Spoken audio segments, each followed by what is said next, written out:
that my argument isn't valid, because when people say that we're the only place in the world where this happens, they really, of course, just mean among Western countries. Well, that's a bit awkward, isn't it? So what you're saying is that only the predominantly white countries count? Is that so? When you say the entire world, you're actually just talking about the white world. Now, I don't agree with you that only the white countries count, only the predominantly white countries count. But let's just pretend that I do.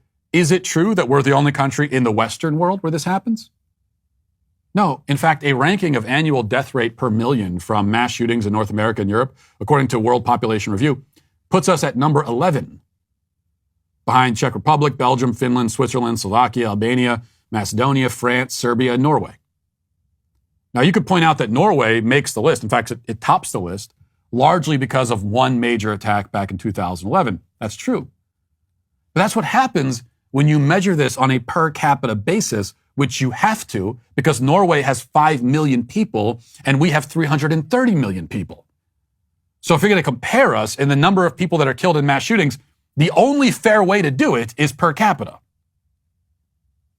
If you're measuring like the number of people who do anything, we're going to beat Norway on every measure for everything because we have so many more people than them.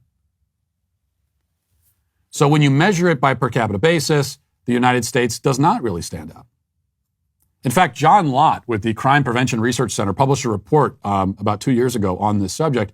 And here's what it says in the abstract. It says, the U.S. is well below the world average in terms of the number of mass public shootings, and the global increase over time has been much bigger than for the United States. Over the 20 years from 1998 to 2017, our list contains 2,772 attacks and at least 5,764 shooters outside the United States and 62 attacks and 66 shooters within our country. By our count, the U.S. makes up less than 1.13% of the mass public shooters, 1.77% of their murders, and 2.19% of their attacks. All these are much less than the U.S.'s 4.6% share of the world population.